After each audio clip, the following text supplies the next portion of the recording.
1,20,000 शिक्षकों की ज्वाइनिंग के बाद बीपीएससी पुनः जारी करेगा बीपीएससी शिक्षकों का सप्लीमेंट्री रिजल्ट। और आंगनवाड़ी सेविका सहायिका संघ के चारों सचिवों से, विभाग के सचिव से बैठक में क्या हुआ निर्णय। और इधर बिहार में दूसरे राज्यों के युवाओं को मिली है नौकरी, तो दूसरे राज्यों में भी बिहार के युवाओं को मिला है काम। नीतीश कुमार का यह है बयान। जीतन मांझी ने लगाया आरोप, मात्र 20,000 बिहारी छात्रों को ही मिली है नौकरी। और इधर 1,20,000 शिक्षकों की नियुक्ति 2 महीने में और 1.5 साल में 10 लाख युवाओं को सरकारी नौकरी दिलाने का लक्ष्य।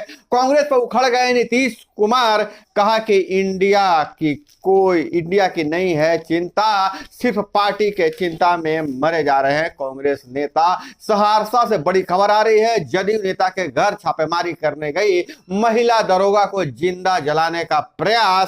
और इधर संविधान और लोकतंत्र को बचाने के लिए मोदी सरकार को हटाना जरूरी, डी राजा का आया बयान। और वार्ड सदस्यों और सरपंचों को करना होगा इंतजार, पंचायती राज विभाग बना रहा है नया नियम। और वहीं जीविका दीदियों के लिए बनेगा एक अलग से गाइडलाइन। आशा कर्मियों के वेतन बढ़ोतरी की फैसला अगली बैठक में। और इधर बिहार सरकार की कैबिनेट बैठक में 35 बिंदुओं पर लगी है मोहर। नमस्कार, मैं हूं अभय कुमार, आप देख रहे हैं अपना खास कार्यक्रम बिहार समाचार।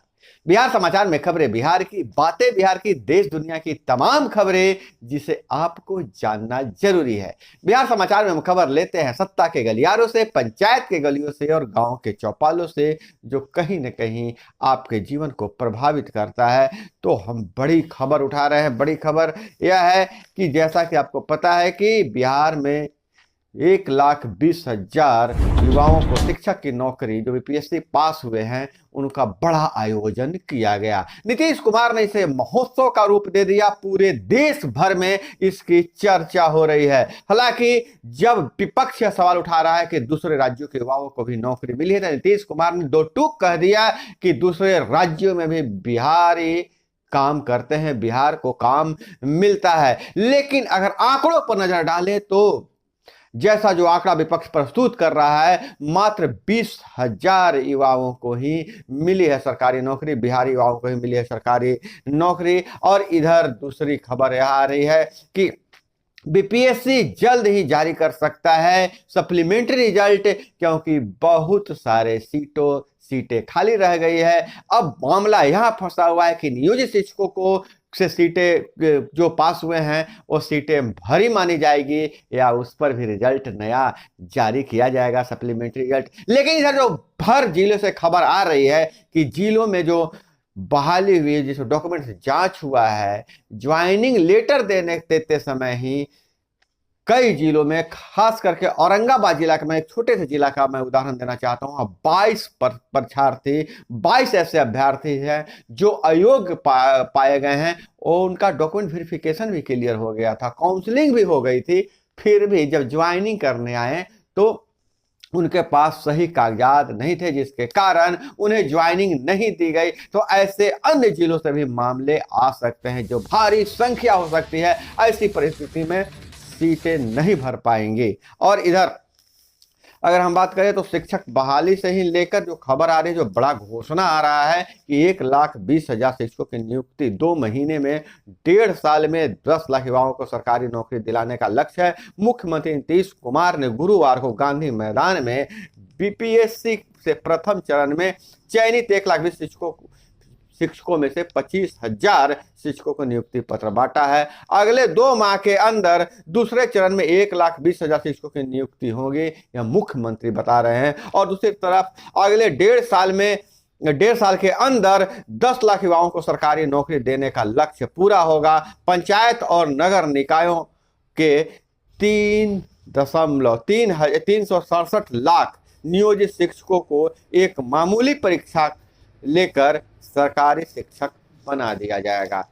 जब मामूली परीक्षा लेकर ही सरकारी शिक्षक बनाना ही था, तो बीपीएससी की सीटें क्यों खा गए मुख्यमंत्री जी? यह सवाल हम नहीं पूछ रहे हैं, जो अभ्यर्थी हैं वह पूछ रहे हैं। इधर मुख्यमंत्री ने कहा है कि राजद पर पहले भड़के थे कि नसीहत दिया था राजद को कि जो भी काम हो रहा है, सरकार का काम हो रहा है, अपनी पार्टी को आगे नहीं रखिए, सरकार को आगे रखिए। तो अब नीतीश कुमार कांग्रेस पर भड़क गए हैं, क्योंकि कांग्रेस के उखड़ गए हैं नीतीश कुमार। और कहा कि इनको INDIA की चिंता नहीं है, सिर्फ अपनी चिंता है। मुख्यमंत्री ने ऐसा क्यों कहा भाई? तो नीतीश कुमार के प्रयास से ही गठबंधन इंडिया ने आकार लिया है। जून में पटना में उन्होंने विपक्षी दलों की बैठक की थी, इसके बाद बेंगलुरु मुंबई में बैठक हुई, तब कांग्रेस ने इसका नेतृत्व किया था। हाल ही में कांग्रेस अध्यक्ष खड़गे ने भी कहा कि 5 राज्यों में चुनाव के बाद सीटें बंटवारे पर बात होगी। नीतीश पिछले दिनों पटना में हुए कांग्रेस के कार्यक्रम में नहीं गए थे और राजद अध्यक्ष लालू प्रसाद यादव ने राहुल की प्रशंसा की थी।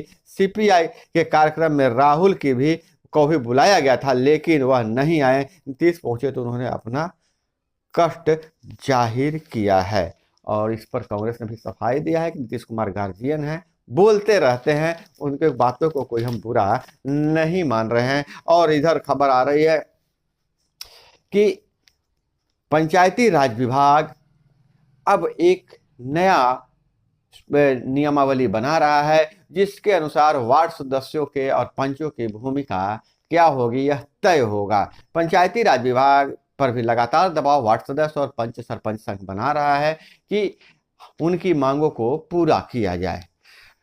पंचायती राज विभाग मौजूदा नियमावली के अंतर्गत काम करना चाहती है, लेकिन उसमें कुछ सुधार की आवश्यकता है।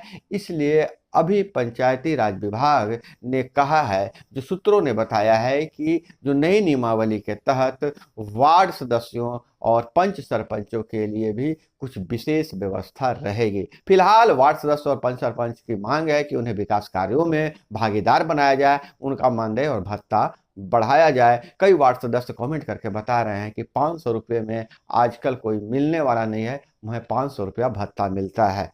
और इधर बात करें जीविका दीदियों के हवाले से एक और बात करें तो जीविका दीदियों के लिए भी अलग से नियमावली बन रही है। जीविका दीदियों से अब बहुत ज़्यादा काम लिया जाएगा, इन पे जिम्मेवारी और दी जाएगी। जीविका दीदियों में बहाली होगी और जो भवन जीविका दीदियों के लिए हर पंचायत में एक भवन बनेगा और जिसे कारखाना के रूप में डेवलप किया जाएगा। कारखाना तो नहीं कहिए, प्रशिक्षण केंद्र के रूप में डेवलप किया जाएगा। वहाँ से प्रशिक्षण लेकर जीविका दीदी दूसरी महिलाओं को प्रशिक्षण देंगी या खुद अपना व्यवसाय कर पाएंगी। और इधर आशा कार्यकर्ता के हवाले से खबर आ रही है कि आशा कार्यकर्ताओं के वेतन मानदेय बढ़ाने की फाइल मुख्यमंत्री कार्यालय तक पहुंच चुका है और जल्द ही आशा कार्यकर्ताओं का भी मानदेय बढ़ाया जा सकता है। जिस तरह टोला सेवकों का मानदेय बढ़ाया गया है और आशा कार्यकर्ताओं को भी बढ़ाया जा सकता है। और इधर बात करें तो सम्राट चौधरी ने बड़ा बयान दिया है। इंडिया गठबंधन का भूत न वर्तमान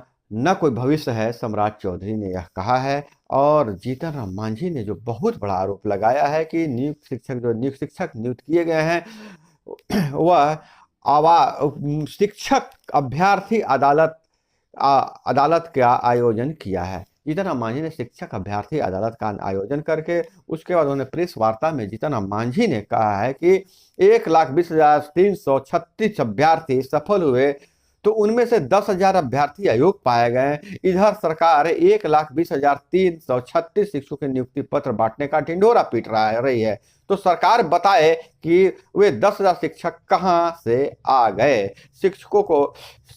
शिक्षकों में बाहरी राज्य के 18,000 जबकि पहले से नियोजित शिक्षकों में 48,000 हैं, यानी कि करीब 20,000 के करीब नए शिक्षकों को नौकरी दी गई है। जीतन राम मांझी लगातार हमलावर हैं शिक्षक नियुक्ति इस प्रक्रिया पर और उन्होंने अपना मत रखा है। हालांकि अभ्यर्थी भी ऐसा कह रहे हैं। वरिष्ठ वकील मतलब नामी वकील जो शिक्षकों की लड़ाई लड़ते हैं शिवनंदन भारती ने कहा कि हमने हाई कोर्ट में केस फाइल कर दिया है, सबमिट कर दिया है। अब कोर्ट विचार करेगी इसे स्वीकार करती है कि नहीं स्वीकार करती है। और लगातार जो है हाई कोर्ट में इस शिक्षक बहाली के खिलाफ याचिका दायर की जा रही है। और इधर आंगनवाड़ी सेविका सहायिका के हवाले से खबर है तो आंगनवाड़ी सचिव चारों संघों के सचिव के साथ और जो विभाग के सचिव हैं उनके साथ वार्ता की गई। 1 तारीख को वार्ता में संबंधित सचिव का जो वार्ता करने के बाद निकल कर आए तो उन्होंने कहा कि सरकार का जो रवैया संतोषजनक नहीं रहा, जो सचिव का रवैया संतोषजनक नहीं था। लगातार दबाव बनाया जा रहा था सरकार की तरफ से कि आप हड़ताल वापस आइए, हड़ताल से वापस आ जाइए तो आपके लिए कुछ अच्छा ही होगा। सचिव ने कोई बहुत बड़ा आश्वासन नहीं दिया, सिर्फ यह कहा आंगनबाड़ी सेविका सहायिकाओं के लिए कि आपके लिए कुछ अच्छा ही हम करेंगे, आप जल्दी से हड़ताल को वापस करने की घोषणा कर दीजिए और टीएचआर जो है जो नहीं बट रहा है, टीएचआर का वितरण शुरू करवा दीजिए, आपके लिए हम बहुत अच्छा कर रहे हैं, सरकार कुछ आपके लिए अच्छा सोच रही है। लेकिन जो सचिव हुए, संगठन के सचिव, आंगनबाड़ी सेविका सहायिका संघ के चारों विंग के 4 तरह के संगठन को बुलाया गया था। चारों सचिवों ने एक साथ बोला कि जब तक घोषणा सरकार नहीं कर देती है तब तक हड़ताल जारी रहेगा। और इसी बीच सभी जिलाध्यक्षों को पत्र भेजकर, चिट्ठी भेजकर जिला मुख्यालय पर धरना के लिए तिथि निर्धारित करने की बात कही है। हम आपको बता दें कि क्या क्या मांग है। तो फिलहाल बिहार सरकार से मात्र एक मांग है आंगनबाड़ी सेविका सहायिकाओं का कि उनको 10,000 अतिरिक्त प्रोत्साहन राशि दिया जाए। जब तक केंद्र सरकार केंद्रीय कर्मी का दर्जा नहीं दे देता है और 18,000 सहायिका को, 25,000 सेविका को वेतन निर्धारित नहीं कर देता है, तब तक आप 10,000 अतिरिक्त प्रोत्साहन राशि दीजिए। अगर ऐसा होता है तो केंद्र सरकार 4500 रुपये, 4,500 रुपया प्रोत्साहन राशि दे रही है और राज्य सरकार अगर 10,000 अतिरिक्त प्रोत्साहन राशि दे देती है तो सेविका सहायिकाओं के लिए जीवन थोड़ा आसान हो जाएगा। आपका क्या विचार है कमेंट में जरूर बताइएगा। अब इधर सहरसा से जो खबर आ रही है, सहरसा बस्ती पुलिस छावनी में तब्दील हो गया है और क्योंकि वहां जदयू नेता के घर छापेमारी करने गई महिला दरोगा को जिंदा जलाने की कोशिश की गई है। दोषियों पर सख्त कार्रवाई का निर्देश दिया गया है।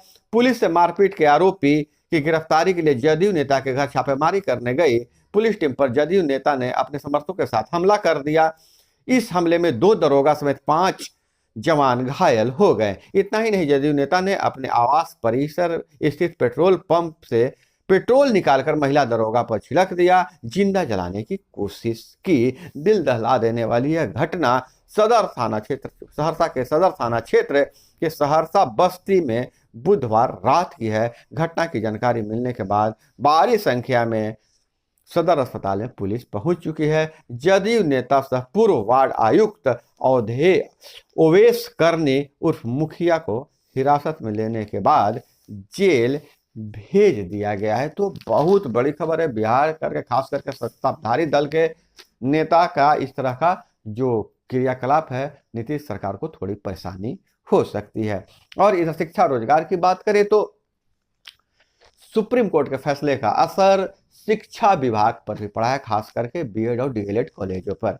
तो डीएलएड में जहां 30,750 सीटों पर 2,44,000 तो मतलब 30,000 के लगभग 31,000 पर 2,44,000 आवेदन पड़े हैं। तो बीएड की बात करें तो 37,400 सीटों के विरुद्ध मात्र 1,84,000 ही आवेदन पड़े हैं। बीएड में करीब 6,000 सीटें इस बार खाली रह गई थी। तो बीएड कॉलेजों के लिए बहुत ही मुश्किल की घड़ी है, जो क्योंकि सुप्रीम कोर्ट के फैसले के बाद ये प्राइमरी टीचर के लिए बीएड डिग्रीधारी एलिजिबल नहीं है। इसके कारण अब डीएलएड की ओर रुझान बढ़ा है। और पटना भागलपुर के बीच गंगा नदी में चलेगा क्रूज।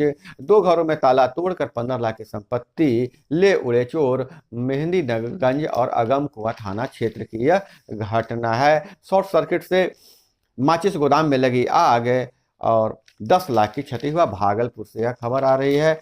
और इधर ब्रिटेन में से खबर आ रही है, वीसा अपॉइंटमेंट के मुफ्त स्टॉल से 1 लाख ले रहे हैं दलाल। 1 लाख वहाँ कमीशन लग रहा है वीसा के लिए। सभी स्टॉल बुक कर जरूरतमंद लोगों से मुंहमांगा पैसा वसूल रहे हैं दलाल। तो दोस्तों यह थी वो तमाम खबरें जो आपको जानना जरूरी था। इसी तरह से खबरों के लिए जुड़े रहिए हमारे साथ। चैनल पे नए तो चैनल को सब्सक्राइब कर लीजिए। वीडियो पसंद आए तो एक लाइक जरूर कीजिएगा। मिलते हैं अगले वीडियो में। जय हिंद, वंदे मातरम।